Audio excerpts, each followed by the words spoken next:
మహాకృపయు కనికరము కలిగిన మా కన్న తండ్రి, ఘనమైన ఉన్నతమైన నీ నామమునకు స్తుతులు స్తోత్రములు చెల్లిస్తున్నా. విలువైన నీ సంగతులు మేమందరము కలిసి వాక్యాన్ని ధ్యానిస్తుండగా నీ ఆత్మ సహాయముతో లేఖనాలలో ఆశ్చర్యకరమైన సంగతులు చూచున్నట్లుగా మా మనోనేత్రములు తెరవండి. నిలవబడి ఉన్న నీ దాసుడనైన నేను వట్టివాడను, మట్టివాడను. నీ ఆత్మ సహాయముతో నన్ను బలపరచండి.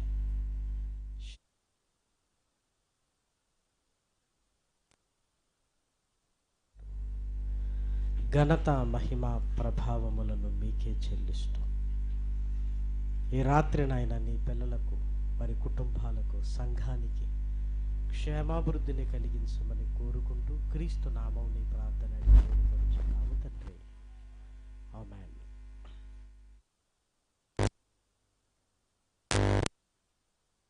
నీ మహాకృపను బట్టి, ఆయన ఉన్నతమైన ప్రేమను బట్టి పరలోకమందున్న కన్న తండ్రిని స్తుతిస్తూ క్రీస్తు పేర కృతజ్ఞతాస్తుతులు చెల్లించుచున్నాను.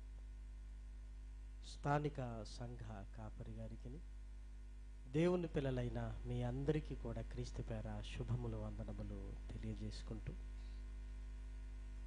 ఈ రాత్రికాలపు వేళ పరిశుద్ధ గ్రంథంలో నుండి కొన్ని చక్కటి సంగతులను మనం ఆలోచిద్దాం.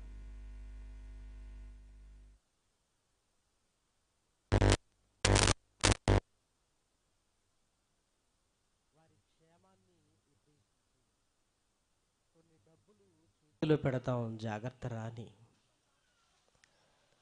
ఎందుకు నాన్న ఈ డబ్బులు అంటే, నీకు తెలియదురా, ఏదన్నా అవసరం వస్తుంది, మేము దూరంగా ఉంటాం, ఎందుకైనా మంచిది ఉంచు అని డబ్బులు చేతులు పెడతాం. కానీ దేవుడు ఈ భూమి మీదికి మనల్ని పంపి మన చేతుల్లో ఏం పెట్టాడో తెలుసా? డబ్బు పెట్టలేదు, వాక్యాన్ని పెట్టాడు. ఎందుకంటారు? అంటే మన తండ్రికి బాగా తెలుసు, దేవునికి తెలియకపోవటం వల్ల ఈ గ్రంథాన్ని మన చేతుల్లో పెట్టాడా? ఆలోచించండి. మనల్ని భూమి మీదకి పంపుతూ ఓ 1,00,000 రూపాయలో, 1,00,00,000 రూపాయలో మన చేతుల్లో పెట్టి ఈ భూమి మీదకి మనల్ని పంపలేదు. మన చేతుల్లో దేవుడు ఏం పెట్టాడంటే విలువైన పరిశుద్ధ గ్రంథాన్ని పెట్టాడు. ఎందుకో తెలుసా? ఎంత డబ్బిచ్చినా నువ్వు మరలా పరలోకానికి రాలేవు. మరి మన పిల్లలకు డబ్బు ఎందుకు ఇస్తున్నావంటే, ఒరే ఈ డబ్బు తీసుకొని పరలోకానికి వెళ్ళురా అని కాదు. ఈ భూమి మీద నీకు అవసరం అనేది డబ్బు. కానీ డబ్బు అవసరము లేనిది ఎక్కడో తెలుసా? పరలోకానికి వెళ్ళడానికి అవసరమైంది డబ్బు కాదు ప్రేమన వారలారా. మరి ఏం కావాలి అంటే, ఇదిగో ఈ లేఖనాలు. మహనీయుడైన యేసుక్రీస్తు కూడా మాట్లాడుతూ, లేఖనములయందు మీకు నిత్య జీవము కలదని తలంచుచు మీరు వాటిని పరిశోధించుచున్నారు. మహనీయుడైన యేసుక్రీస్తు కూడా మాట్లాడుతూ, నేనే మార్గాన్ని, నేనే సత్యాన్ని, నేనే జీవాన్ని అన్నాడు. ఎక్కడ? పరలోకానికి వెళ్ళడానికి డబ్బును అర్హతగా బైబిల్ ఎక్కడ చూపించలేదు. ఇంకా జాగ్రత్తగా మీరు ఆలోచించగలిగితే, ధనవంతులు దేవుని రాజ్యములోనికి ప్రవేశించుట కంటే ఒంటె సూది బెద్దములో దూరుట సులభము అన్నాడు. ఇదిగో ధనవంతులారా, మీ మీదికి వచ్చేటి ఉపద్రవముల విషయంలో మీరు ఏడవండి అంటున్నాడు. ఇన్ని మాటలు చూస్తుంటే ధనవంతులు పరలోక రాజ్యానికి వెళ్ళలేరు అని బైబిల్ ఘోషిస్తుంది. అలాంటప్పుడు ఈ భూమి మీదికి పంపుతూ దేవుడు ధనాన్ని మన చేతిలో ఎందుకు పెడతాడు? అంటే మనం సంపాదిస్తున్న ధనం కంటే దేవుడు మన చేతుల్లో పెట్టిన ఈ వాక్యం అనేది చాలా గొప్పది ప్రేమన దేవుని పిల్లలారా. దాన్ని నువ్వు నమ్మగలిగితే దీని సామర్థ్యం ఏంటో నీకు అర్థమవుతుంది. కానీ చాలామందికి దేవుడి పట్ల నమ్మకం లేక ఆ వాక్యం అంటే ఏముందిలేండి అనుకుంటారు. ప్రేమన వారలారా, విలువ తెలియని వాడికి బంగారం ఇచ్చినా పడేసుకున్నట్లుగా ఈరోజు విలువ తెలియని వారికి ఈ పరిశుద్ధ గ్రంథాన్ని ఏం చేస్తున్నారంటే కొనుక్కుంటున్నారు. ఎవరైనా ఇస్తే తీసుకెళ్ళి ఇంట్లో పడేసుకుంటున్నారు. ప్రేమన వారలారా, కానీ నిన్ను నన్ను పరలోకానికి తీసుకొని వెళ్ళేది, భూమి మీద ఏదైనా ఉంది అంటే అది ఒకే ఒక్కటి, మన చేతుల్లో ఉంటున్న పరిశుద్ధ గ్రంథం. అందుకే బైబిల్ని బాగా ధ్యానిస్తుండాలి, దాన్ని నేర్చుకోవాలి, దాని కొరకు తాపత్రయపడాలి. రెండవసారి మీ దగ్గరికి రావటానికి కూడా కారణం ఏంటో తెలుసా? మొదటిసారి వచ్చినప్పుడు వాక్యానికి మీరు ఇచ్చిన విలువ కదా. అమ్మో, ఉప్పల్ ప్రాంతంలో ఉంటున్నవారు 6:30కే కూడుకుంటారని నేను చాలా చోట్ల చెప్పాను. ఎందుకో తెలుసా?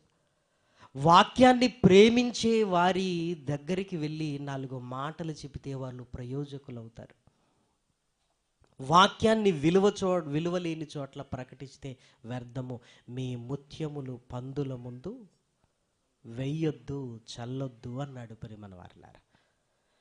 కాబట్టి ఈ రాత్రి కూడా పరిశుద్ధ గ్రంథంలోనికి వెళ్ళి చాలా చక్కటి సంగతులను ఆలోచిద్దాం.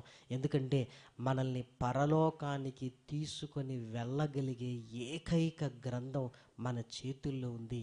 దేవుడు మనతో ఏం మాట్లాడుతున్నాడు, ఎలా మనల్ని బలపరుస్తున్నాడు, ఎలా మనల్ని ధైర్యపరుస్తున్నాడు అని లేఖనాలలోనికి వెళ్ళి మనం చూడగలిగితే, అపోస్తలుడైన పౌలు గారు రోమీలకు లేఖను రాస్తూ,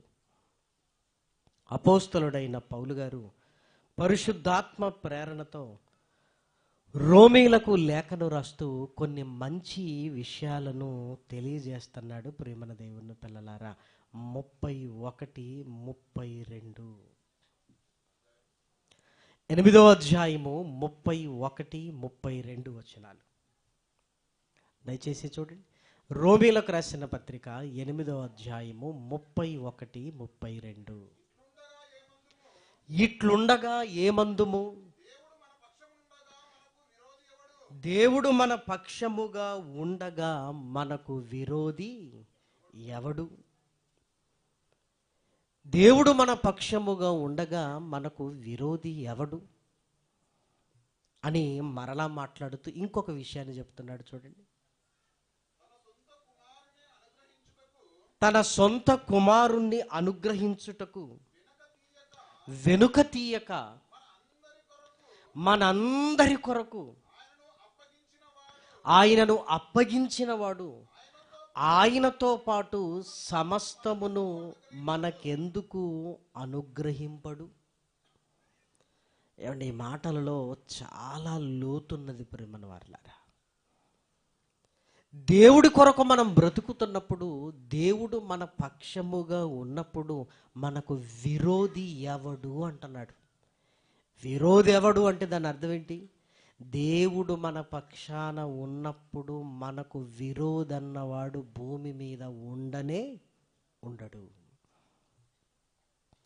చాలామంది అడుగుతుంటారు, ఏమంటే మీరు దేవుడు దేవుడు దేవుడు అంటుంటారు, ఏమండి మరి మీరు తినడానికి మీకు తిండేంటి, బతకడానికి చాలా కావాలి కదా, దేవుడు అంటే ఇవన్నీ వస్తాయా అని అడుగుతుంటారు. కానీ పౌలు గారు ఏం రాస్తున్నాడో తెలుసా? తన సొంత కుమారుణ్ణే మన కొరకు అనుగ్రహించిన ఆయన మిగిలినవి ఇవ్వడా?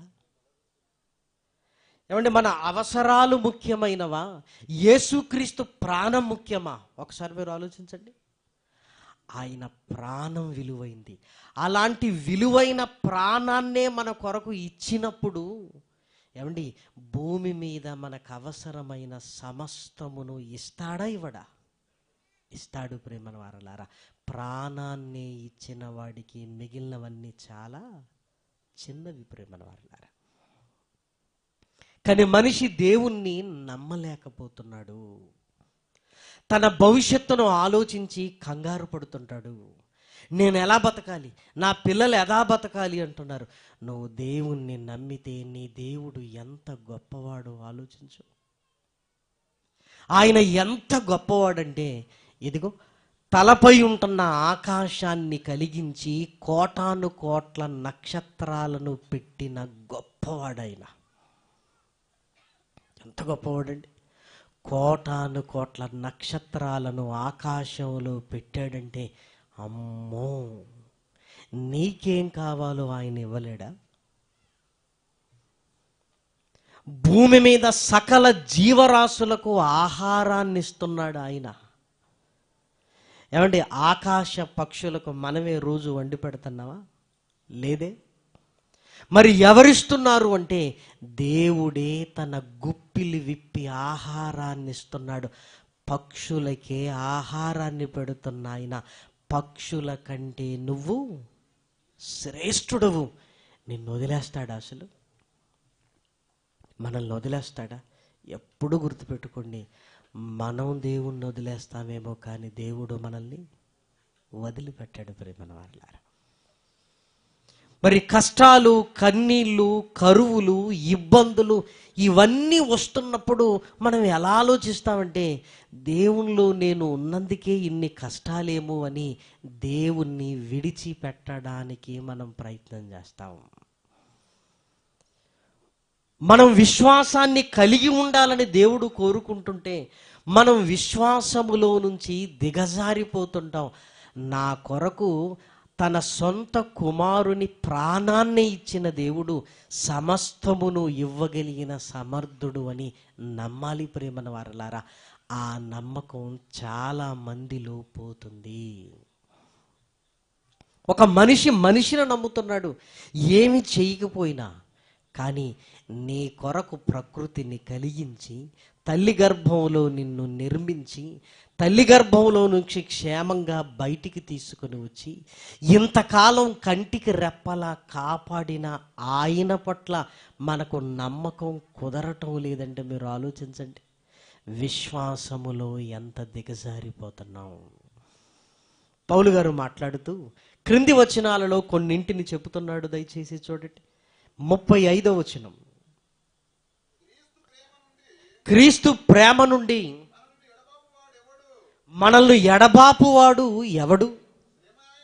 శ్రమ అయినను, బాధ అయినను, హింస అయినను, కరువైనను, వస్త్రహీనత అయినను, ఉపద్రవమైనను, ఖడ్గమైనను మనల్ని ఎడబాపునా? మనల్ని ఎడబాపునా అంటే ఏదో చిన్న చిన్నవి మన జీవితంలోనికి వస్తే దేవుణ్ణి మీరు విడిచిపెడతారా అంటే ఆయన ప్రేమ ఎంత గొప్పదో తెలిస్తే ఎన్ని మన జీవితంలోనికి వచ్చినా దేవుణ్ణి విడిచిపెట్టం ప్రేమన వారలారా. మీకు పిల్లలు ఉన్నారు, కరువు వచ్చిందని మీ పిల్లల్ని విడిచిపెడతారా? విడిచిపెట్టరండి. మరి దేవుణ్ణి ఎందుకు విడిచిపెడదాం ప్రేమన వారలారా? చూసారా, శ్రమలు వచ్చాయని మన పిల్లల్ని విడిచిపెట్టాం, కానీ శ్రమ వచ్చింది అని దేవుణ్ణి విడిచిపెడుతుంటాం ప్రేమన వారలారా. ఆయన ప్రేమేమో చాలా గొప్పది. మనకొచ్చిన శ్రమలు, కరువు, కష్టాలు, కన్నీళ్ళు, ఉపద్రవము, వస్త్రహీనత ఇవన్నీ చూస్తుంటే చాలా చిన్నవి. ఆయన ప్రేమ చాలా పెద్దది ప్రేమను వారలారా. అసలు ఆయన ప్రేమను ఆలోచిస్తుంటే మన జీవితంలో మనం పడుతున్నవన్నీ చాలా చాలా చిన్నవి. కానీ మనం ఏమనుకుంటామంటే నా కష్టమే పెద్దది అని నువ్వు అనుకుంటున్నావంటే దేవుని ప్రేమ ఇంకా మనకు అర్థము కాలేదు ప్రేమన వారలారా.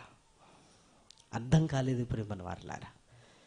నిజంగా దేవుని ప్రేమ మనకు అర్థమైతే మనకు వచ్చినవన్నీ చాలా చాలా చిన్నవి. కేవలం ఇవే కాదు, ఇంకా లిస్ట్ మీరు చూడగలిగితే 38వ వచనాన్ని దయచేసి చూడండి.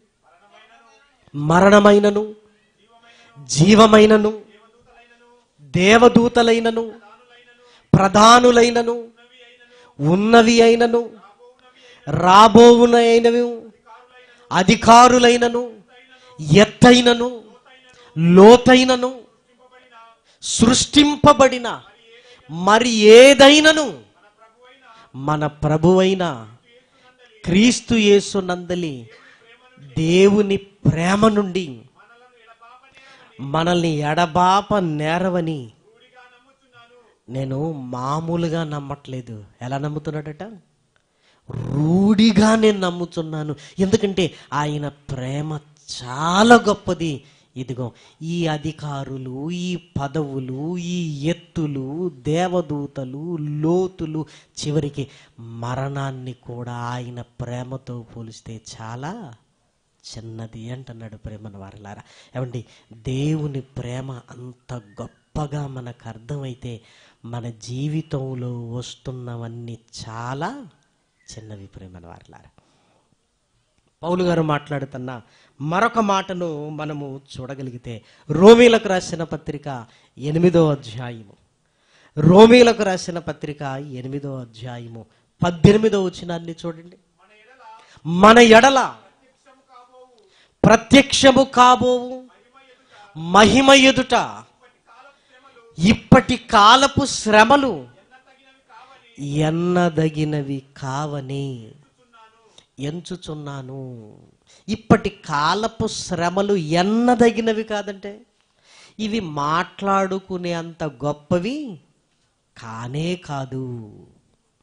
దేనితో పోలిస్తే దేవుని ప్రేమ, ఆయన మనకివ్వబోయే పరలోకాంతో పోల్చుకుంటే అసలు ఈ కాలపు శ్రమలు ఎన్నదగినవి కానే కావు.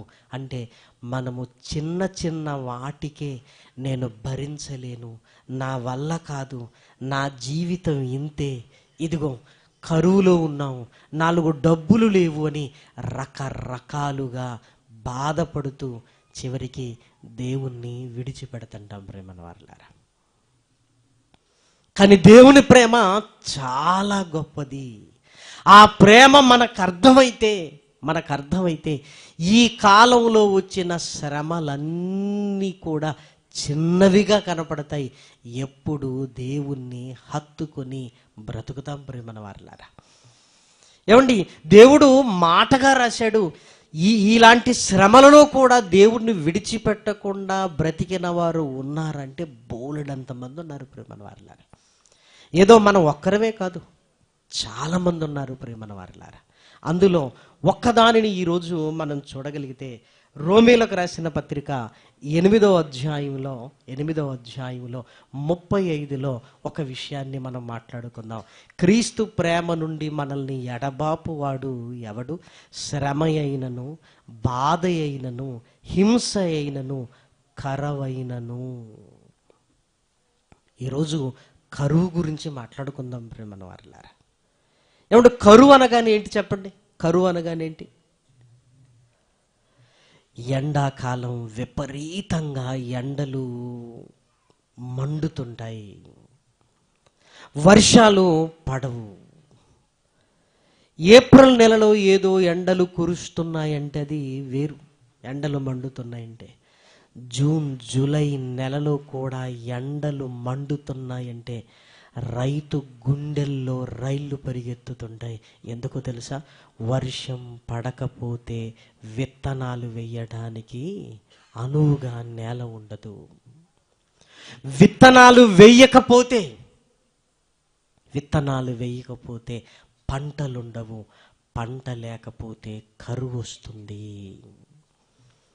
నా కుటుంబాన్ని ఎలా పోషించుకోవాలి? పిల్లల చదువుల సంగతి ఏంటి? రోగము నొప్పి వస్తే హాస్పిటల్కి ఎలా వెళ్ళాలి? ఏమీ అర్థం కాదు. ప్రేమన దేవుని పిల్లలారా, అందుకే మాటికి ఆకాశం వైపు చూస్తుంటాడు. ప్రేమన వారలారా, రైతు. ఎందుకో తెలుసా? వర్షపు చినుకులు పడితే బాగుండు, నేల మెత్తబడాలి. ఆ మెత్తటి నేలను నాగళ్ళు భుజాల మీద వేసుకొని పొలాలలోనికి వెళ్ళి దున్నుతున్నప్పుడు రైతు ముఖంలో ఉన్న ఆనందం ఏంటో తెలుసా? ఈ 7 వర్షాలు పడ్డాయి, విత్తనాలు వేస్తున్నాను, పంట చేతికి వస్తుంది అని ఎంత సంతోషంగా ఉంటాడు ప్రేమను వాళ్ళారా. అందుకేనండి అప్పుడప్పుడు నాకు ఏమనిపిస్తుంది అంటే, ఉద్యోగస్తులకు దేవుడు అర్థం కాడు ప్రేమను వాళ్ళారా. ఎవరికి అర్థమవుతాడో తెలుసా? ఒక రైతుకు అర్థమవుతాడు ప్రేమను వాళ్ళారా. ఎందుకు? రైతు మట్టిని ఆనుకుని ఉంటాడు ప్రేమను వాళ్ళారా. ఇదిగో దేవుడు చేసిన ఈ నేలను ఆనుకొని ఉంటాడు గనక వర్షం పడాలి అంటే ఏ ప్రభుత్వం దగ్గరికి వెళ్ళి అప్లికేషన్ పెట్టుకుంటే వర్షాన్ని కురిపిస్తారు చెప్పండి? రైతుకు తెలుసు, ఏ అధికారి ఏమీ చెయ్యలేడు, దేవుడు మాత్రమే కురిపించగలడు అని ప్రేమను వారలారా. ఉద్యోగస్తుడు ఎలా ఉంటాడంటే, నేను పని చేసినా చేయకపోయినా నెల తిరగగానే ఏం జరుగుతుంది? నా శాలరీ నాకు వస్తుంది, ఇక దేవుడు ఎందుకు నాకు? చూసారా? రైతుది అలా కాదు. నా పంట పండాలి అంటే వర్షము కురవాలి, వర్షము కురవాలంటే అమ్మో నా దేవుడు కరుణిస్తే కానీ వర్షము కురవదు. ఇంటికి వస్తాడు, భార్య అడుగుతుంటుంది, ఏమంటే బంగారాన్ని బ్యాంకులో పెట్టారు కదా, ఎప్పుడు విడిపిస్తారంటే, ఈసారి పంట రాగానే ముందు నీ బంగారాన్ని విడిపిస్తాను. చూసారా? ఎందుకు? కరువులు మండుతున్నప్పుడు స్త్రీల మెడలో ఉంటున్న పుస్తెల తాడుతో సహా అన్ని బ్యాంకులోకి వెళ్ళిపోతాయి ప్రేమల వారలారా. బ్యాంకులోకి వెళ్ళిపోతాయి. వాళ్ళ ఆశ ఏంటో తెలుసా? వర్షం కురవాలి, పంట చేతికి వస్తుంది. పిల్లలకు కూడా హామీ ఇస్తుంటాడు, ఒరే నీకు బైక్ కొంటాను లేరా పంట చేతికి రాని. అంటే ఎన్నో ఇంట్లో ఉంటున్న సమస్యలకు పరిష్కారం ఏంటో తెలుసా? పంట చేతికి రావాలి. ఏమండి, ఆ పంటను పిల్లలను చూసుకున్నట్టుగా ప్రతిరోజు చూసుకుని అక్కడే పడుకుంటుంటాడు, అక్కడే ఉంటాడు ప్రేమన వారలారా. అలాంటిది వర్షాలు పడకపోతే, భూమి ఎండకు చీలిపోయినట్లుగా కనబడుతున్నప్పుడు రైతు గుండె పగిలిపోద్దు ప్రేమన దేవుని పిల్లలారా. విందులుండవు, వినోదాలుండవు, చేతిలో చిల్లి గవ్వ ఉండదు, తినడానికి కటకటాడుతుంటుంది. ఇదిగో అన్నాన్ని వ్యర్థం చెయ్యాలనిపించదు. అమ్మో ఈ తిండి గింజలు నెల రోజులు రావాలి అని తల్లి ఇదిగో కొంచెం కొంచెం తింటుంది, తన పిల్లలకు ఎక్కువ పెడుతుంది. ఏమంటే ప్రతి కుటుంబంలో జరుగుతున్నదే ఇది. అప్పుడు మనకు అనిపిస్తుంటుంది, ఏం దేవుడో ఏమో వర్షాలు కురిపించట్లేదు, అసలు దేవుణ్ణి నమ్ముకొని ఏం లాభం అని నెమ్మదిగా మన విశ్వాసములో నుంచి మనం ఏం పోతాం? సన్నగిల్లిపోతాం, తొలగిపోతాం. పనులు లేవు. అసలు ఎందుకు పరిస్థితి ఇలా ఉందని ఆలోచించాం, కానీ వెంటనే దేవుణ్ణి 4 మాటలు అనేస్తుంటాం ప్రేమన దేవుని పిల్లలారా. ఇదిగో ఎక్కడికి వెళ్ళినా పనులు దొరకట్లేదు, ఆరోగ్యాలు బాగుండట్లేదు, చివరికి తినడానికి తిండి కూడా లేదు. ఇదిగో దేవుడు వదిలేశాడంటే మనల్ని ఏం చేద్దామని విశ్వాసములో నుంచి తొలగిపోతారు. కానీ క్రీస్తు ప్రేమను జ్ఞాపకం చేసుకుంటే కరువు కూడా చాలా చిన్నదే ప్రేమన వారలారా. ఆయన ప్రేమ చాలా గొప్పది ప్రేమన వారలారా. ఆయన ప్రేమ ఎంత గొప్పదో లేఖనాలలోనికి వెళ్ళి ఒక చక్కటి సందర్భాన్ని మనం చూడగలిగితే, రాజులు మొదటి గ్రంథంలో వ్రాయబడిన చక్కటి మాటలు దయచేసి చూడండి. రాజులు మొదటి గ్రంథము 17వ అధ్యాయము మొదటి వచనం. అంతట గిలాదు కాపురస్తుల సంబంధియగు తిష్బీయుడునైన ఏలియా ఆహాబునొద్దకు వచ్చి, ఎవని సన్నిధిని నేను నిలవబడి ఉన్నానో, ఇశ్రాయేలు దేవుడైన ఆ యెహోవా జీవముతోడు నా మాట ప్రకారము గాక, ఈ సంవత్సరములలో మంచైనను వర్షమైనను పడదని ప్రకటించెను. కరువు.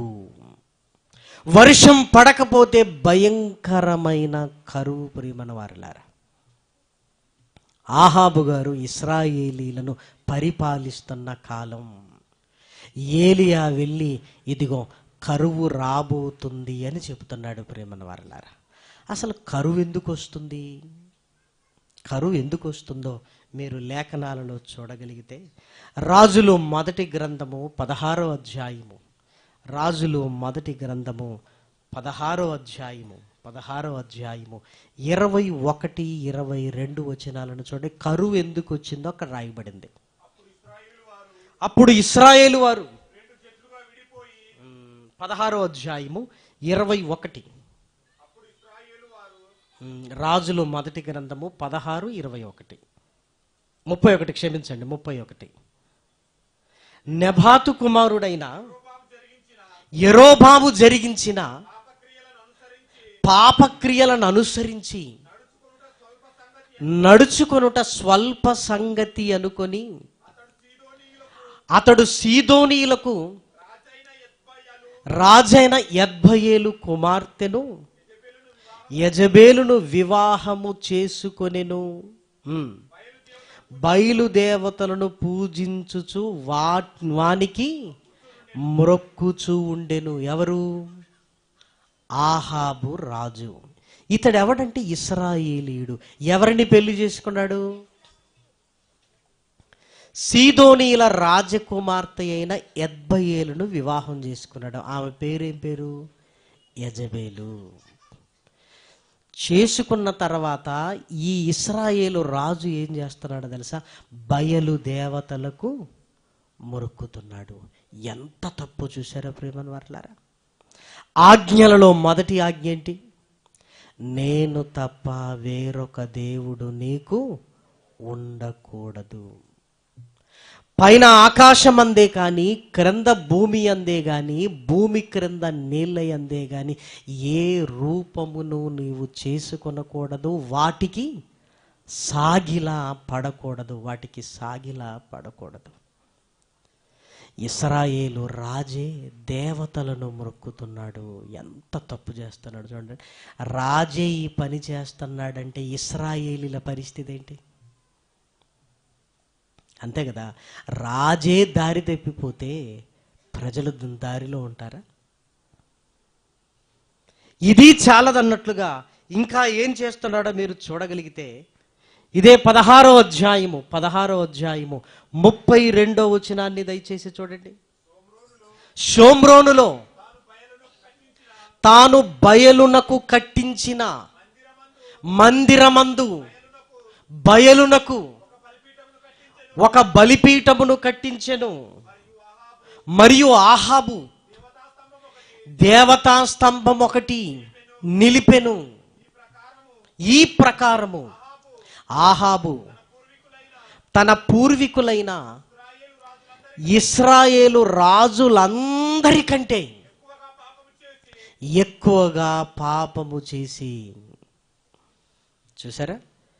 ఇప్పుడు ఏలియా గారికి చాలా కోపం వచ్చింది. ఇప్పుడు కానీ వర్షాలు పడి పంటలు బాగా పండితే ప్రజలు ఏమనుకుంటారో తెలుసా?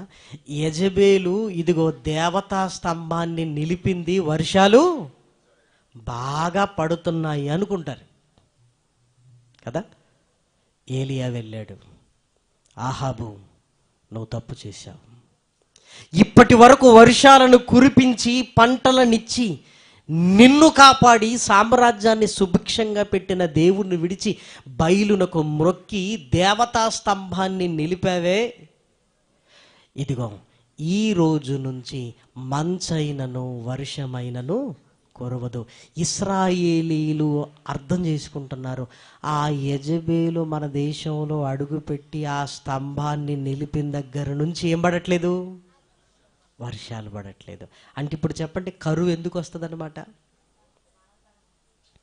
అవిధేయత పెరిగినప్పుడు, పాపం పెరిగినప్పుడు దేవుని వైపుకు అందరి హృదయాలు తిరగాలి, నేనున్నానని గ్రహించాలి అని కరువు భూమి మీదకి వస్తుంది. ప్రేమన వారలారా, దేవుడు ఏదో మనం బాగుంటే ఆయన ఓర్చుకోలేక కరువును పంపడు. ప్రేమన వారలారా, అప్పుడప్పుడు తండ్రి కూడా వాడికి భోజనం పెట్టకు అంటాడు.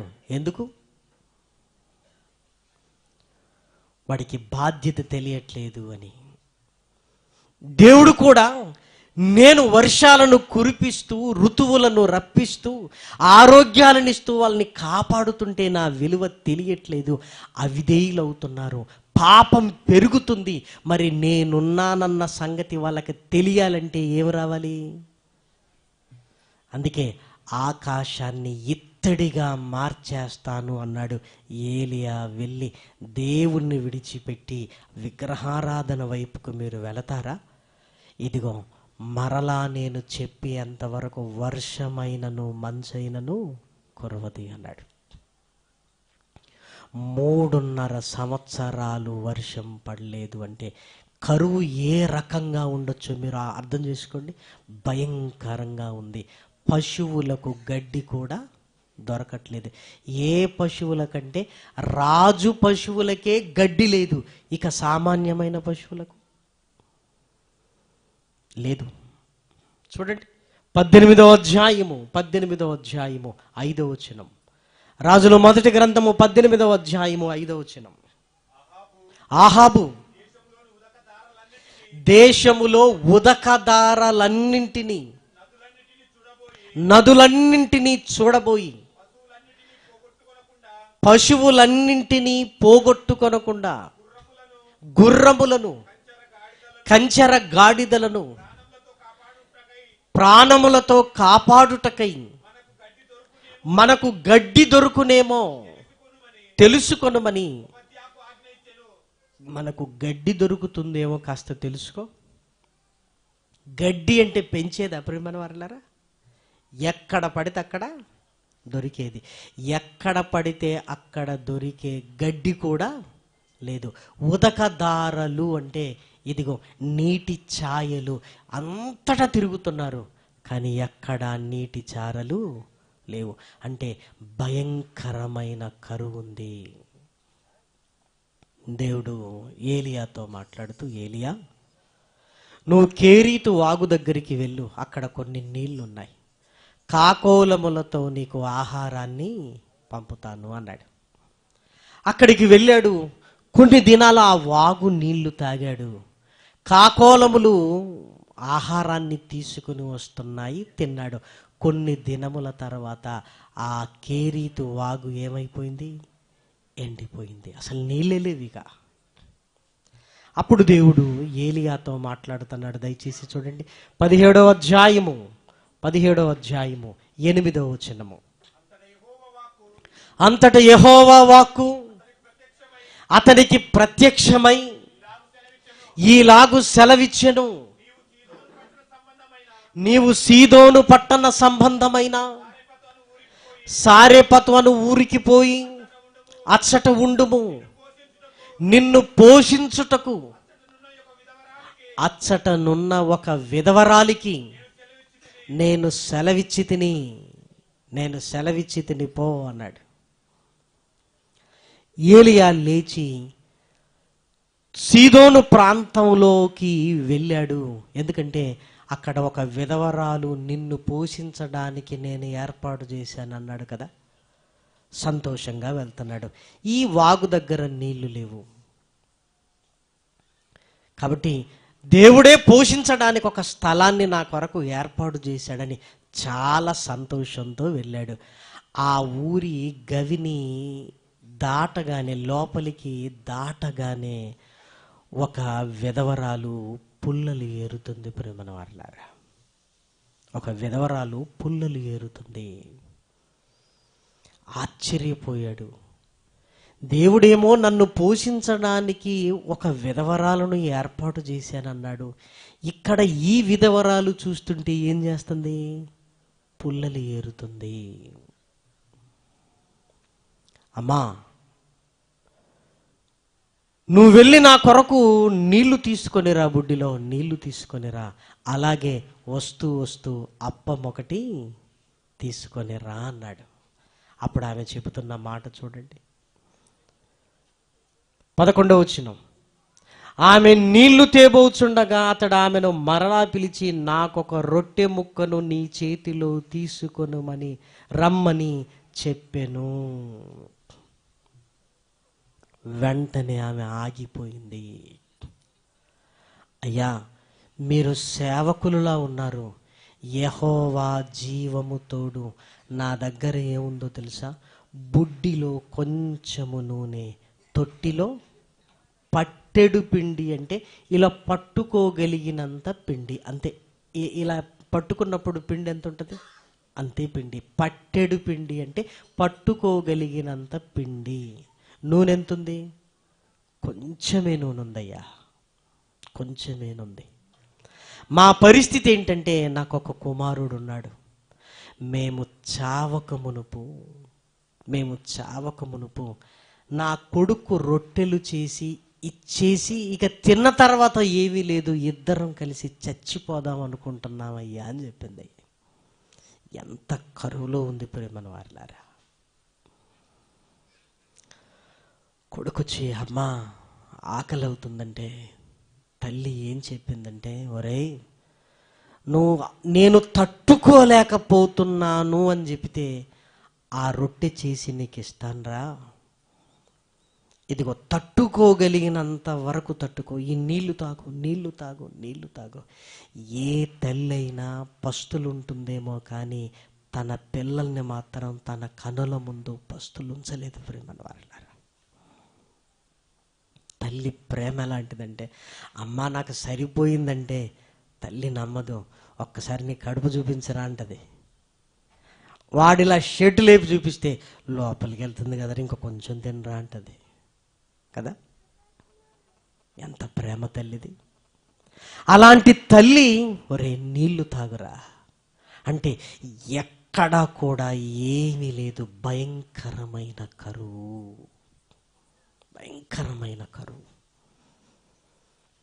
ఆ రోజు వాడు అమ్మా అంటున్నాడు.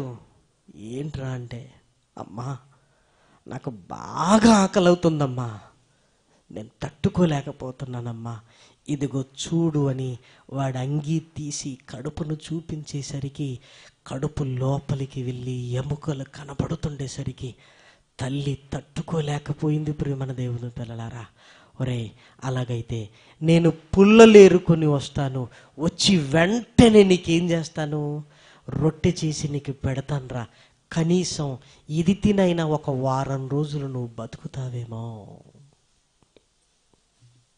ఎలాంటి పరిస్థితిలో ఉందో చూడండి. ఏమంటే వాక్యాన్ని చదివి ఆ దృశ్యంలోనికి మనం వెళ్ళాలి.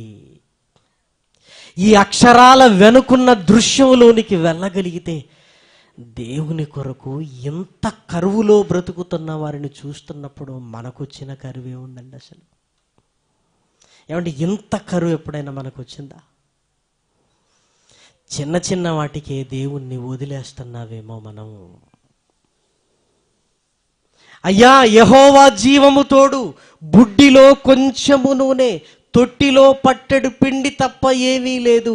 అప్పుడు ఇదిగో జీవము కలిగిన దేవుణ్ణి నువ్వు నమ్ముతున్నావు, చాలా మంచిది. ఇదిగో నా మాట నమ్మమ్మ, నేను చెప్పినట్లుగా చెయ్యి అంటుంది ఏలియా. ఒకవైపు సేవకుడు, ఇంకొక వైపు కొడుకు. ఎవరికి పెట్టాలి?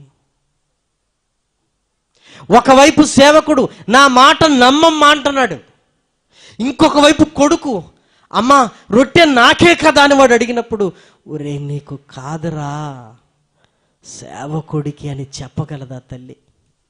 ఒకవేళ ఆ మాట అంటే, అమ్మా నా పరిస్థితి ఏంటమ్మా, నేను చచ్చిపోతున్నానమ్మా అని వాడు ఏడుస్తూ మాట్లాడుతున్నప్పుడు ఈ రొట్టెను సేవకుడికి ఇవ్వగలదా?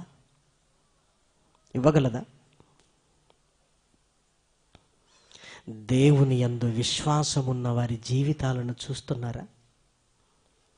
విధవరాలు అంటే భర్త లేడు.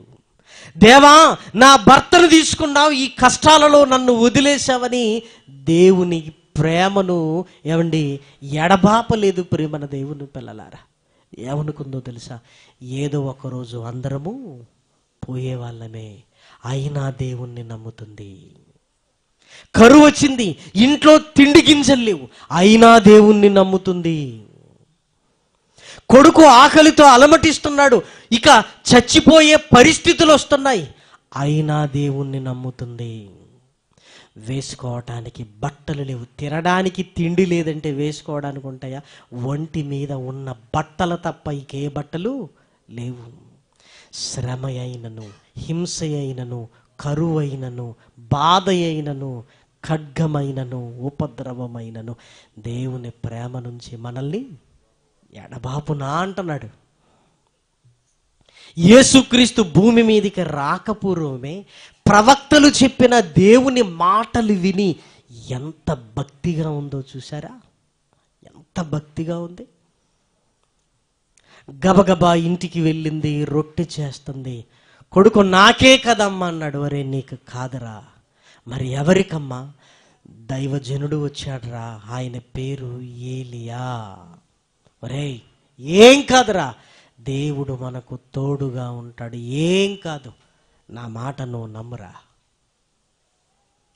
బుడ్డిలో నీళ్లు తీసుకుంది, గబగబా రొట్టె చేసుకుంది, ఏలియా గారికి ఇచ్చింది. తర్వాత ఏం జరిగిందో చూడండి. 46వ వచనం. యెహోవా హస్తము ఏలియాను 17వ అధ్యాయంలో రాయబడిన మాట దయచేసి చూడండి. 13వ వచనం. అప్పుడు ఏలియా ఆమెతో ఇట్లనెను, భయపడవద్దు, పోయి నీవు చెప్పినట్లు చేయుము. అయితే అందులో నాకొక చిన్న అప్పము మొదట చేసి నా యొద్దకు తీసుకొని రమ్ము. తర్వాత నీకును నీ బిడ్డకును అప్పములు చేసుకొనుము. భూమి మీద యెహోవా వర్షము కురిపించు వరకు ఆ తొట్టిలో ఉన్న పిండి తక్కువ కాదు, బుడ్డిలోనున్న నూనె అయిపోదని ఇశ్రాయేలీల దేవుడైన యెహోవా సెలవిచ్చి ఉన్నాడు అని అనెను. నమ్మేసింది ప్రేమల వారలారా.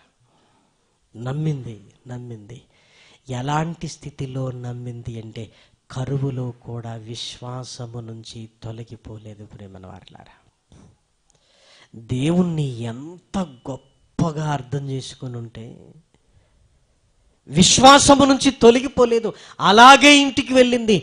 మొదట దైవజనుడికి చేసుకుని వచ్చింది. తర్వాత తన కొరకు చేసుకుందాం వెళ్ళేసరికి మరలా బుడ్డిలో పిండి కనపడుతుంది. పిండి తీయగానే మరలా పిండి, నూనె తీయగానే మరలా నూనె. చూసారా? కరువులో కూడా దేవుడు కాపాడగలిగే సమర్థుడు ప్రియమైన దేవుని పిల్లలారా.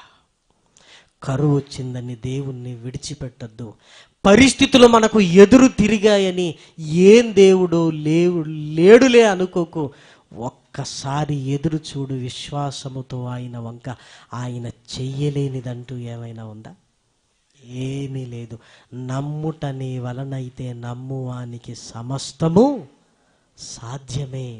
మనకు ఓపిక లేకపోవటం వల్ల అసలు ఏం జరుగుతుందో చూద్దాం. నా దేవుణ్ణి నేను విడిచిపెట్టను అని చూడు. మన జీవితాలలో వెలుగు నింపుతాడు ప్రేమన దేవుని పిల్లలారా దేవుడు. ఆ బుడ్డిలో ఉంటున్న నూనె అయిపోవటం లేదు, తొట్టిలో ఉన్న పిండి అయిపోవటం లేదు. రొట్టెలు చేసుకుంటున్నారు, తింటున్నారు, ఏలియా గారికి కూడా పెడుతున్నారు. ఏలియా గారికి అర్థమైంది. ఏమనో తెలుసా? అయ్యా, విశ్వాసము కలిగి నేనొక్కనే ఉన్నాను అనుకున్నాను, కానీ ఈ సారెపతులో విశ్వాసము కలిగిన నీ కుమార్తె విధవరాలు కూడా ఉంది. అక్కడ నన్ను, ఇక్కడ ఈమెను ఎందుకని నన్నే ఈమె దగ్గరికి తీసుకుని వచ్చి ఇద్దరిని పోషించాలి అని నువ్వేం చేశావు? నువ్వు ప్లాన్ చేశావయ్యా. నువ్వు ఎంత గొప్ప దేవుడవు, నువ్వెంత గొప్ప దేవుడవు. అందుకే విశ్వాసము కలిగిన వాడు ఎప్పుడు సిగ్గునొందడు ప్రేమన దేవుని పిల్లలారా. విశ్వాసాన్ని విడిచిపెడితే నువ్వు సిగ్గుపడతావు. విశ్వాసములో ఉన్నవాడు ఎప్పుడూ సిగ్గుపడకు. అందుకే పరిస్థితులు ఎంత భయంకరంగా మారుతున్నా నువ్వు విడిచిపెట్టకూడనిది ఒకే ఒక్కటి, దేవుని యందు విశ్వాసాన్ని విడిచిపెట్టడానికి వీలు లేదు ప్రియమైన దేవుని పిల్లలారా.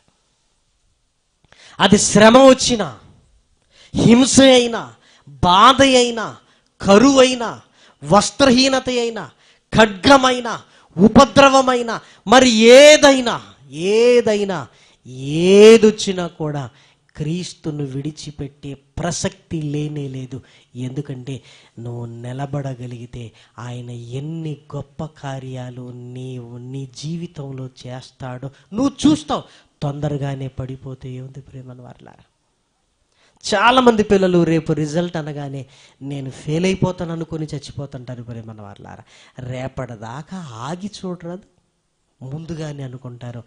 రేపు రిజల్ట్స్ వచ్చిన తర్వాత పాస్ అయిన వాళ్ళు నిన్ననే చనిపోయిన వారు బోళ్ళంతమంది ఉంటారు ప్రేమన వారలారా. అంటే ఓపిక కలిగి ఎదురు చూసే స్థితి ఈరోజు మనిషికి ఉండట్లేదు. కష్టాన్ని ఎక్కువ మాట్లాడుకుంటాడు. నాకు వచ్చిన కష్టం ఎవరికి రాలేదంటాడు. బైబిల్లోనికి వెళ్ళి చూడు, అసలు వాళ్ళకు వచ్చిన కష్టాలు నీకు వచ్చాయా? రాలేదు. కానీ మనమే పెద్ద పెద్ద మాటలు మాట్లాడతాం. ఏమని? నాకు వచ్చిన కష్టం ఎవ్వరికీ రావద్దు అంటాం. అసలు మనకు వచ్చిన కష్టాలు కావు భక్తుల కష్టాలతో పోలిస్తే. దేవుని కొరకు విశ్వాసములో బ్రతికారు. వాళ్ళ కష్టాలను ఒక్కసారి చూస్తారా? హెబ్రీయులకు రాసిన పత్రిక 11వ అధ్యాయము, హెబ్రీయులకు రాసిన పత్రిక 11వ అధ్యాయము, హెబ్రీయులకు రాసిన పత్రిక 11వ అధ్యాయంలో వ్రాయబడిన చక్కటి మాట.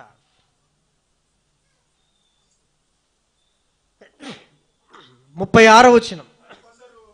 మరికొందరు తిరస్కారములను, కొరడా దెబ్బలను, మరి బంధకములను, ఖైదును అనుభవించిరి, రాళ్లతో కొట్టబడిరి, రంపములతో కోయబడిరి, శోధింపబడిరి, ఖడ్గముతో చంపబడిరి, గొర్రె చర్మములను, మేక చర్మములను వేసుకొని దరిద్రులయుండి శ్రమపడి హింస పొందుచు అడవులలోను, కొండల మీదను, గుహలలోను, సొరంగములలోను తిరుగులాడుతూ సంచరించిరి. ఏమంటే ఇప్పుడు చదివిన లిస్టులో ఏమండి ఈ కష్టం ఇప్పుడు నాకు ఉందన్న వాళ్ళు ఎవరైనా ఉన్నామా ప్రేమన వారులారా?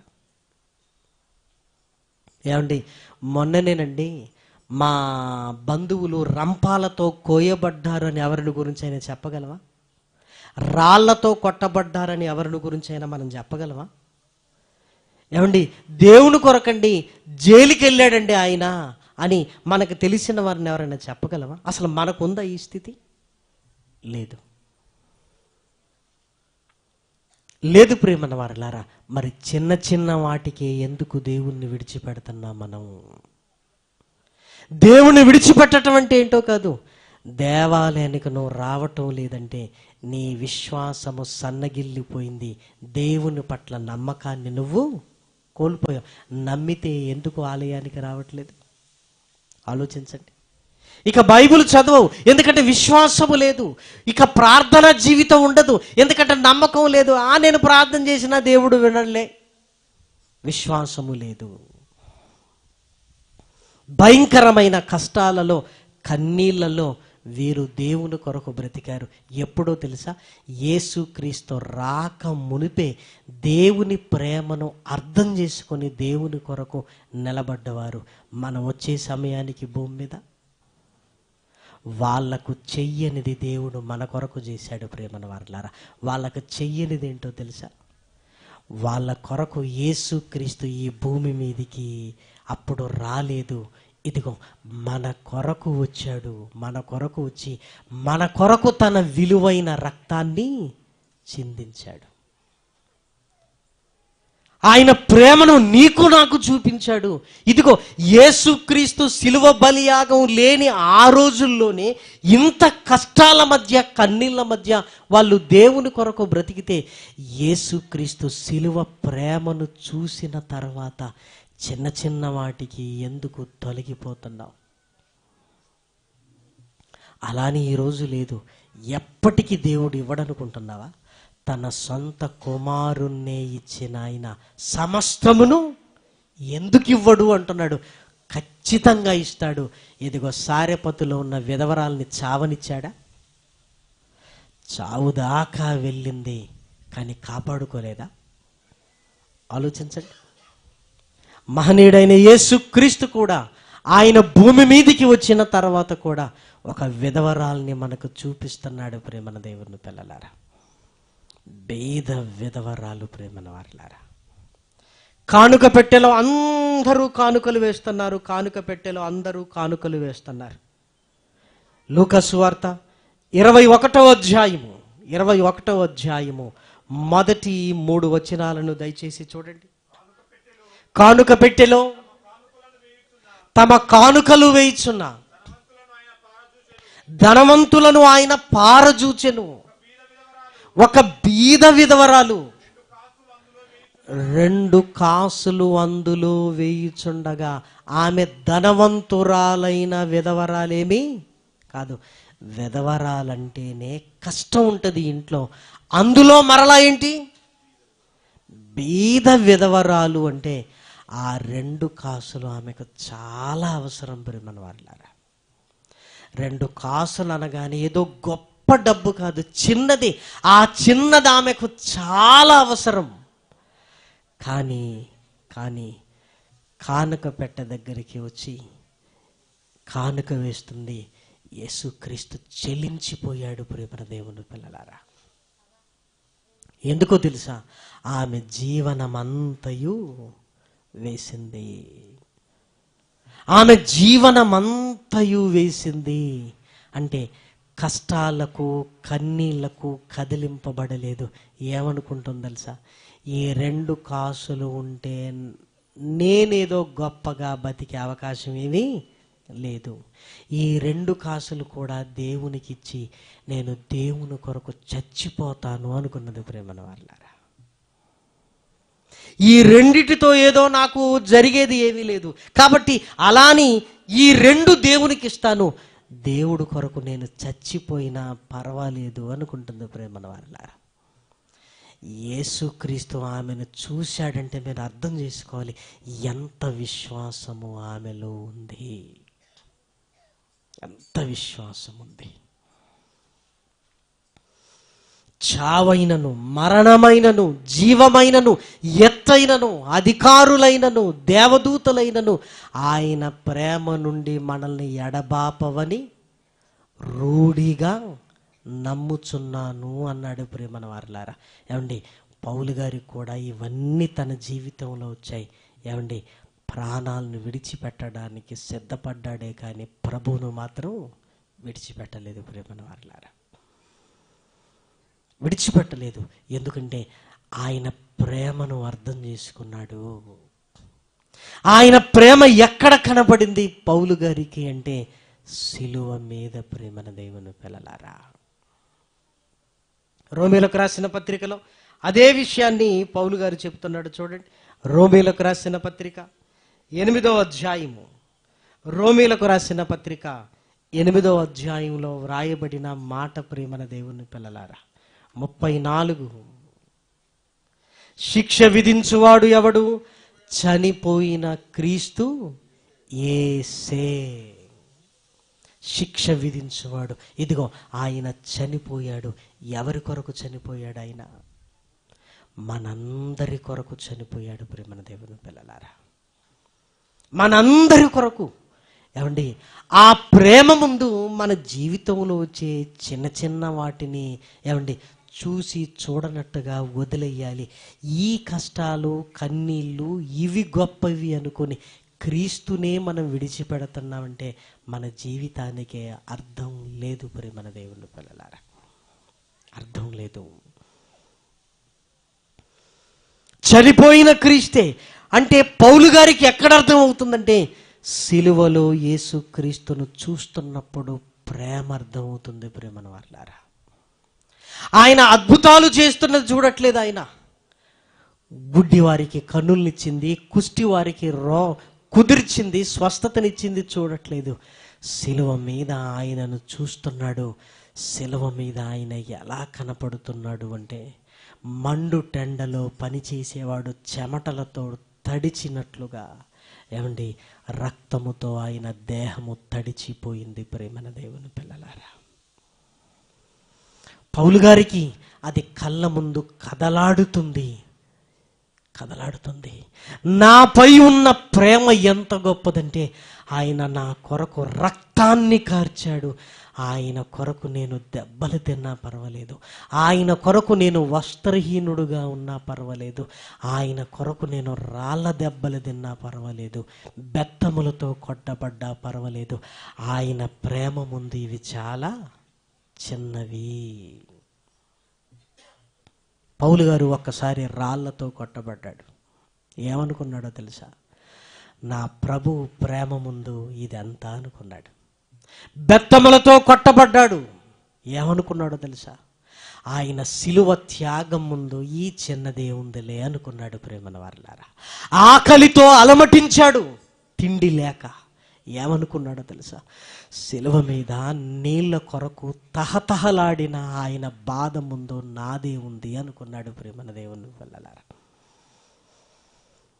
పౌలు గారు, అమ్మో, ఆయన ప్రేమ చాలా గొప్పది అని పౌలు గారు అర్థం చేసుకున్నాడు. అది నీకు నాకు అర్థమైందా? ఆలోచించండి. ఒకరోజు మా ఇంట్లో ఆల్బమ్లన్నీ చూస్తున్నాను. పాత ఆల్బమ్స్, నా ఫోటోలు, పిల్లల ఫోటోలు అన్నీ అందులో ఉన్నాయి. ఆ ఆల్బమ్ మూసేసిన తరువాత ఇలా హాల్లోకి వచ్చి కూర్చున్నాను. క్యాలెండర్ కనపడుతుంది. ఆ క్యాలెండర్లో ఎవరి ఫోటో ఉందో తెలుసా? సిలువ వేయబడిన యేసుక్రీస్తును సూచిస్తున్న ఫోటో ఉంది. వెంటనే మనసులో వేదన ప్రారంభమైంది. నా ఫోటోలన్నీ ఎంత బాగుంటే ఈయనెందుకు ఇలా ఉన్నాడు? నేనున్న ఫోటోల్లో తల దువ్వుకొని ఉంటే ఈయనెందుకు ముళ్ళ కిరీటం పెట్టుకొని ఉన్నాడు? నేనున్న ఫోటోలో నవ్వుతూ ఉంటే ఈయనెందుకండి ఏదో తప్పు చేసిన వాటిలా తల దించుకున్నాడేంటి? ప్రేమన వారలారా, ఇదిగో నేనున్న ఫోటోలో చక్కగా బట్టలు వేసుకొని ఉంటే ఈ ఫోటోలో ఈయనెందుకు అంగీని తీసివేసి మొల చుట్టూ చిన్న వస్త్రాన్ని కట్టుకొని వేలాడుతున్నాడు? ఏమండి, అలా ఏ ఫోటో అయినా మనది ఉంటుందా? ప్రేమన వారలారా, ఉండదు. మరి ఆయన ఫోటో ఎందుకు అలా ఉంది? మీరు ఇళ్ళకి వెళ్ళి చూడండి, మీ ఫోటోలను చూడండి, ఆయన ఫోటో చూడండి. ప్రేమన వారలారా, ఆయనేమో రక్తం కారుతూ ఉంటాడు. ప్రేమన వారలారా, మన ఫోటోలు ఎలా ఉంటాయో తెలుసా? పౌడర్లు వేసుకొని, దువ్వుకొని, నవ్వుకుంటూ, చేతులు వేసుకుంటూ ఆనందంగా ఉంటాయి. మన ఫోటోలు ఇలా ఎందుకున్నాయి? హాల్లో కూర్చుండగానే మనసంతా ఒకలాగైపోయింది. నా మీద ఎంత ప్రేమయ్యా! నా ఫోటో ఇలా ఉండటానికి కారణం ఏంటో తెలుసా? ఇదిగో నా ప్లేస్లో నువ్వున్నావు. లేకపోతే ఇదిగో ఆ శిలువ మరణంతో చచ్చేవారం మేము. ఇదిగో నా పాపముల కొరకు, శాపముల కొరకు నువ్వు బలయ్యావు. నన్ను ఎంత చక్కగా చూడటానిక? అర్థమవుతుందా? పరిశుద్ధ గ్రంథాన్ని చదువుతున్నప్పుడు ప్రేమన వారలారా, యేసు మన పట్ల చూపించిన ప్రేమ, దానికి కొలమానం లేదు. నీ తల్లి ప్రేమ ఇంతని చెప్పొచ్చు, నీ తండ్రి ప్రేమ ఇంతని చెప్పొచ్చు, కానీ నీ కొరకు, నా కొరకు ప్రాణం పెట్టిన నా ప్రభువు ప్రేమ ఎంతని చెప్పాలి? ప్రేమన వారలారా, ఎంతని చెప్పాలి? పౌలు గారు రాస్తున్నాడు, దాని ఎత్తు, దాని వెడల్పు, దాని లోతు కొలవటం అసాధ్యం అంటున్నాడు. ప్రేమన దేవుని పిల్లలారా, అంత ప్రేమను పొందుకుంటున్న మనం చిన్న చిన్న శ్రమలకే దేవుణ్ణి విడిచిపెడితే న్యాయమా? కరువు వచ్చింది, కొద్ది కాలం ఉంటుంది, కానీ దేవుడు నిన్ను విడిచిపెడతాడా? మరి ఎందుకు నువ్వు దేవుణ్ణి విడిచిపెడుతున్నావు? 4 రోజులు డబ్బులు చేతుల్లో ఉండవు. అయితే ఏంటి? ఏదో బ్రతుకుతున్నాం కదా. విశ్వాసాన్ని పోగొట్టుకుంటే ఇక దేవునిలో ఎలా నిలవగలం చెప్పండి ప్రేమన దేవుని పిల్లలారా. వద్దు. కష్టాలు కన్నీళ్ళు మన కుటుంబాలలో వస్తూ ఉంటాయి. ఆ కష్టాలు కన్నీళ్లకు దేవుని ప్రేమ ముందు ఇవన్నీ చాలా చిన్నవని గ్రహించగలిగే స్థితి మనలో ఉండాలి ప్రేమన దేవుని పిల్లలారా. యోబుకు అన్నీ పోయాయి, ఒకటే మాట అంటాడు, యెహోవా ఇచ్చెను యెహోవా తీసుకొనెను. అంతే. దేవుని నామానికి స్తోత్రము కలుగునుగాక అన్నాడు. అన్నీ ఉన్నప్పుడు స్తోత్రం చెప్పాడు, అన్నీ పోయినప్పుడు కూడా స్తోత్రమే. అన్నీ పోగానే దేవుణ్ణి విడిచి పెట్టలేదు ప్రేమన దేవుని పిల్లలారా. విడిచిపెట్టలేదు ఆయన. నా ప్రాణం పోయేంత వరకు నా యథార్థతను నేను విడువను అన్నాడు యోబు. అపోస్తలులు కూడా ఖడ్గము వాళ్ళ మెడ మీదికి వచ్చినా మేము యేసు క్రీస్తును తప్ప ఎవనిని ఎరుగము, ఆయన మరణించాడు తిరిగి లేచాడు అని యాకోబు గారు ఇదిగో తన తలను ఖడ్గానికి ఇచ్చేశాడు. ఖడ్గము ఆయన ప్రేమ నుంచి ఎడబాప లేదు ప్రేమన దేవుని పిల్లలారా. ఏమంటే 4 ఏళ్ళు బాగానే ఉంటాం ప్రేమన వారలారా, భక్తి అనుకుంటాం, చక్కగా దేవుళ్ళలో ఉంటాం. ఎందుకో 4.5 ఏళ్ల తర్వాత ఎలక్షన్స్ వస్తాయి. ఎలక్షన్ రాగానే ఏమైపోద్ది చెప్పండి? ప్రభు వాళ్ళం అనుకుంటున్న మనం పార్టీ వాళ్ళం అయిపోతాం ప్రేమన వారలారా. ఇదేంటి? నీదే పార్టీ, నీదే పార్టీ. రాజకీయాలను దేవాలయంలో తీసుకొచ్చే దౌర్భాగ్యులు ఉన్నారు ప్రేమన దేవుని పిల్లలారా. బయటున్న రాజకీయ కంపెనీ ఎక్కడికి తీసుకొస్తారు? దేవాలయంలో. నీకెన్ని గుండెలు? ఆ స్థలం ఏందనుకుంటున్నా? దేవుడుండే స్థలాలకు రాజకీయాలా? మీరు ఆలోచించండి. తీసుకురావటమే కాదు, చర్చెస్ కూడా 2 భాగాలుగా విడిపోతాయి. మాది ఈ పార్టీ, మీది ఈ పార్టీ. ప్రభు పార్టీ కాదా నువ్వు?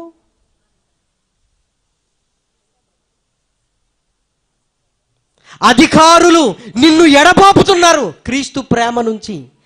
ఏ అధికారి అయినా ఎవరైనా నీ కొరకు ప్రాణం పెట్టారా? లేదే. 4 డబ్బులు ఎంగిలి మెతుకులు పడితే ఆ ఎంగిలి మెతుకుల కోసం ఆశపడి ప్రభువుకు ద్రోహం చేసే వాళ్ళంగా ఉంటాం ప్రేమన వారలారా. వద్దు ప్రేమన దేవుని పిల్లలారా. ప్రభు గొప్పవాడు. ఆయన ప్రేమ నుంచి అధికారులు కానీ ఎత్తైన కానీ చివరికి దేవదూతలైనా వచ్చినా ఆయన ప్రేమ నుంచి నిన్ను నన్ను ఎడబాపడానికి వీలు లేదు. మన ఒక ప్రాంతానికి వెళ్ళినప్పుడు ఆ సంఘస్థులు ఎంత చక్కటి నిర్ణయం తీసుకున్నారో తెలుసా? రేయ్, మన దేవాలయంలో ఏ పార్టీ లేదు, దేని గురించి మనం మాట్లాడటానికి వీలు లేదు. మనం ప్రభువారము, మనం ప్రభువారము, మనం ప్రభువారము అని అందరూ మంచి నిర్ణయాన్ని తీసుకున్నారు ప్రేమన వారలారా. అది అధికారులు వచ్చి నిన్ను క్రీస్తు ప్రేమ నుంచి ఏం చేస్తారు? ఎడబాపుతారు. వాళ్ళు ఇచ్చేది 70, కానీ దేవుడిచ్చేది మనుషులు ఇవ్వలేని ఆశీర్వాదాన్ని నీకు ఇస్తాడు. డబ్బు ఖర్చు పెట్టుకుంటే పోతుంది ఆశీర్వాదం తరతరాలు నీకు నీ కుటుంబానికి ఉండేది ప్రేమన దేవుని పిల్లలారా. వద్దు. అధికారులు మనల్ని ఎడబాపొద్దు, మరణము మనల్ని ఎడబాపొద్దు, దేవదూతలను మనం ఎడబాపొద్దు. కరువైన ఖడ్గమైన అవమానాలైన క్రీస్తు ప్రేమ నుంచి మనల్ని ఎడబాపడానికి వీలు లేదు. విధవరాలు చావటానికి తెగించింది అంటే నువ్వు ఆలోచించు, ఏం ధైర్యమో తెలుసా? చచ్చిపోయినా పర్వాలేదు, నన్ను తిరిగి లేపి నా ప్రభు ఎక్కడికి తీసుకుని వెళతాడు? తనతో కూడా ఉండటానికి తీసుకొని వెళతాడు. ఎంత విశ్వాసముతో ఉందో తెలుసా పేద విధవరాలు? చనిపోయినా పర్వాలేదు, నా ప్రభువు నా కొరకు మరలా వస్తాడు, నన్ను లేపుతాడు, నన్ను తీసుకుని వెళతాడు అని దేవుణ్ణి ఎంత ప్రేమించిందో చూడండి. ఈ ప్రేమ నీలో నాలో ఉండాలి ప్రేమన వారలారా. ఏదో దేవుడు అవసరాలు తీరుస్తున్నప్పుడు దేవా నువ్వు గొప్పవాడు, కష్టాలు కన్నీళ్లు రాగానే దేవుడు ఎక్కడున్నాడని దేవుడికి ఎదురు తిరిగే స్వభావం మనకు రాకూడదు. ఏది నిన్ను ఎడబాపకూడదు. క్రీస్తు ప్రేమ చాలా గొప్పది. దయచేసి చూడండి, ఎఫెసీలకు రాసిన పత్రిక, అపోస్తలుడైన పౌలు గారు ఎఫెసీలకు రాసిన పత్రికలో వ్రాయబడిన చక్కటి ఈ మాటను చూడగలిగితే, ఎఫెసీలకు రాసిన పత్రిక 3వ అధ్యాయము 18వ వచనము 2వ భాగము. తన మహిమైశ్వర్యము చొప్పున మీకు దయచేయవలననియు మీరు దేవుని సంపూర్ణత యందు పూర్ణులగునట్లుగా ప్రేమ యందు వేరు పారి స్థిరపడి సమస్త పరిశుద్ధులతో కూడా దాని వెడల్పు పొడుగు లోతు ఎంతో గ్రహించుటకును జ్ఞానమునకు మించిన క్రీస్తు ప్రేమను తెలుసుకొనుటకు తగిన శక్తి గలవారు కావాలననియు ప్రార్థించుచున్నాను. ఆయన ప్రేమ అర్థం కావాలంటే మనకు శక్తి ఉండాలి ప్రేమన వారలారా. అంత గొప్ప ఆ ప్రేమను చిన్న చిన్న వాటికి వదిలేయకండి ప్రేమన దేవుని పిల్లలారా. కష్టం వచ్చిందని భర్తను వదిలేయం కదా, భార్యను వదిలేయం కదా. భార్య అంటది, కష్టమైనా నష్టమైనా మీతోనేనండి అంటది. ఒక్కసారి వివాహ బంధంలోనికి వచ్చిన తర్వాత కష్టమైన నష్టమైన మీతోనే అంటది. ఏమంటే భార్యాభర్తల బంధానికే ఇంత విలువ ఉన్నప్పుడు కష్టాలు కన్నీళ్లు రాగానే దేవుణ్ణి విడిచిపెడుతున్నామంటే మనకంటే దౌర్భాగ్యులు ఇంకొకరు లేరు ప్రేమన వారిలారా. కాబట్టి దయచేసి ఆలోచించండి. విధవరాలి జీవితాన్ని పునరుద్ధరించారు. ఎప్పుడు కరువులో ఆమె లేదు ప్రేమన వారలారా. అలాగే ఎప్పుడు కష్టాలు కన్నీళ్లలోనే మనం ఉండం. దేవుడు మరలా 3.5 సంవత్సరాల తర్వాత వర్షాన్ని కురిపించాడు, పంటలను కూడా ఇచ్చాడు. ఈ సంవత్సరం పండలేదు, అలానే ఎప్పటికీ పండదనుకోకు. దేవుడు ఎప్పటికీ మనల్ని కష్టాలలో ఉంచాడు, మరలా మన జీవితాన్ని ముందుకు తీసుకొని వెళతాడు. ఆ విశ్వాసముతో నువ్వు ఉండగలగాలి. ఆ ప్రేమను తలుచుకుంటూ మనం బతికేయాలి. 23 సంవత్సరాలండి ఒక అమ్మాయికి వివాహం అయింది. భర్త చనిపోయాడు. సుమారు 21 సంవత్సరానికి వివాహం అయింది. 23 ఏళ్లకు చనిపోయాడు. తల్లిదండ్రులు అడుగుతున్నారు, అమ్మా భర్త చనిపోయాడు కదా, 23 సంవత్సరాలే కదా, అలాని తప్పు కాదు, భర్త చనిపోయిన తర్వాత ఇంకొక వివాహాన్ని చేసుకోవచ్చు అంటే ఆ 23 ఏళ్ళ అమ్మాయి తల్లిదండ్రులతో అంటుంది, నా భర్త ప్రేమను నేను మర్చిపోలేకపోతున్నాను. ఆ 2 ఏళ్ల ప్రేమను నేను మర్చిపోలేకపోతున్నాను.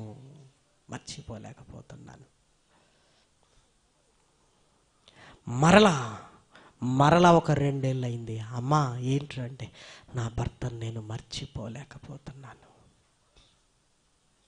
సరేలే, ఇబ్బంది పడ్డది. మరలా 2 ఏళ్ళు. అమ్మా ఏమైంది? అప్పటికే 30 ఏళ్ళకు వచ్చేసింది. అమ్మా ఏంటంటే నా భర్త ప్రేమను నేను మర్చిపోలేకపోతున్నాను. 2 ఏళ్ల ప్రేమను మర్చిపోలేక ఇదిగో 6 ఏళ్ళు అనుభవిస్తూనే ఉంది. ఇంకా దేని గురించి ఆలోచించట్లేదు. ఒక మనిషి ప్రేమే ఇంత గొప్పగా ఉంటే మన ప్రభువు ప్రేమ మర్చిపోయారా? మన ప్రభు ప్రేమ చచ్చిపోయేంత వరకు మరువని ప్రేమ, మరవకూడని ప్రేమ. ఎన్ని మన జీవితంలోనికి వచ్చిన ప్రభువును వదిలే ప్రసక్తి లేనే లేదు ప్రేమన వారలారా. అలా మన హృదయాలలో ఆయన ప్రేమకున్న స్థానం గొప్పది. అందుకే మీకు కష్టాలు కన్నీళ్లు కరువులు ఇబ్బందులు రాగానే ఆయన ప్రేమను ఆలోచించినప్పుడు ఇవన్నీ చిన్నవిగా ఉంటాయి. ఆ ప్రేమను మర్చిపోతే ఇవన్నీ పెద్దవిగా ఉంటాయి ప్రేమన దేవుని పిల్లలారా. తట్టుకోలేము అనిపిస్తుంటుంది, దేవుణ్ణి వదిలేస్తాం. దేవుణ్ణి వదిలేసే బదులు ప్రాణాలని వదిలేయటం బెటర్ ప్రేమన వారలారా. ప్రాణాలతో ఉన్నంత వరకు దేవుణ్ణి మాత్రం విడిచిపెట్టకూడదు. ఎందుకంటే ఆయన ప్రేమ చాలా గొప్పది కనుక ప్రేమన వారలారా. కాబట్టి ప్రభు ప్రేమ ఇదిగో మనల్ని దేని వలన కూడా మనం ఎడబాపమని రూఢిగా ఇదిగో మనం కూడా మన విశ్వాస జీవితంలో నమ్ముతూ ఆ ప్రేమను తలంచుకుంటూ మిగిలిన జీవితకాలం అంతా మనం బ్రతకాలి. ప్రార్థన చేసుకుందామండి. మహాకృపయు కనికరము కలిగిన మా కన్న తండ్రి, ఘనమైన నీ నామమునకు స్తుతులు స్తోత్రములు చెల్లిస్తున్నా. నీ కుమారుడైన యేసుక్రీస్తు ద్వారా మీరు కనపరిచిన మీ ప్రేమ గొప్పది నాయన. ఎంతని మేము వర్ణించగలం? మేము ఎన్నిసార్లు మాట్లాడుకున్నా నాయన నీ ప్రేమ ఔన్నత్యము నాయన, దాని పొడవు దాని లోతుల్లోనికి ఇంకా వెళుతూనే ఉన్నావు నాయన, ఇంకా వెళతాం కూడా నాయన. ఆ ప్రేమకు పాత్రలమై నీ కొరకు బ్రతకగలిగే భాగ్యాన్ని అనుగ్రహించండి. స్థానిక సంఘాన్ని, సంఘ కాపరి గారిని, కుటుంబాన్ని, పెద్దల్ని జ్ఞాపకం చేసుకోండి తండ్రి. యవన సమాజాన్ని, కుటుంబాలను నాయన, స్త్రీలను, పిల్లలను జ్ఞాపకం చేసుకోండి. నీ ప్రేమలో నాయన బలపరిచి స్థిరపరిచి నాయన నీ కొరకు ఈ ప్రాంతాలలో నాయన నిలవబెట్టండి.